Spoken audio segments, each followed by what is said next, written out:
शियों का इतना बड़ा मजमा बैठा है, शायद 2% ने भी मुता नहीं किया होगा। एक चीज का हलाल होना और है, हजारों हलाल हैं जिन पर आप अमल नहीं करते। जरूरी है कि अगर हलाल है तो सारे शिया मुता करते हैं? ऐसा नहीं है।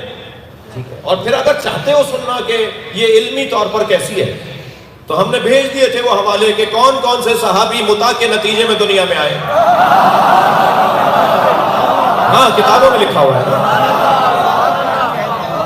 कौन कौन से सहाबाए मोहतरम थे जिनकी ज़ौजा अक़्द मुता में उनके साथ थी, और उनके अक़्द मुता के नतीजे में कौन सा ताबई और कौन सा सहाबी मोहतरम का बेटा दुनिया में आया।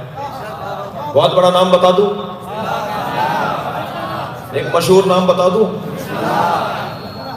परेशान क्यों है? एक बहुत बड़ा नाम है अब्दुल्ला इब्न ज़ुबैर। उन्होंने कहा कि ये हराम काम है, ये फला है। तो एक साहबी मोहतरम ने आवाज दी, खबरदार अपनी वालिदा से पूछो तुम्हारे वालिद का उनसे कौन सा हक था। तो वो गए और उन्होंने अपनी वालिदा उम्मे सलमा से कहा कि अम्मा अब्बा के साथ आपका कौन सा हक था, मुझे ये कहा है फला मोहतरम ने। कहने वो सही कह रहे हैं, अक़्द मुता था जिसके नतीजे में तुम दुनिया में आए।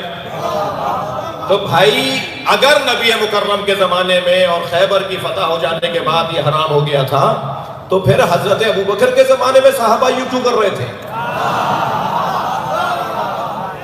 सहाबा किराम ये हजरत अबू बकर के जमाने में क्यों कर रहे थे? ये हजरत अबू बकर के जमाने तक राइज रहा, हजरत उमर ने रोका। और अभी आपने 6 साल पहले तो एक पंफलेट छापा था कि हजरत उमर के 27 कारनामे, उनमें आपने 7वां कारनामा लिखा था कि उन्होंने मुता को हराम करार दिया। फिर कैसे कह रहे हो कि नबी ने हराम किया?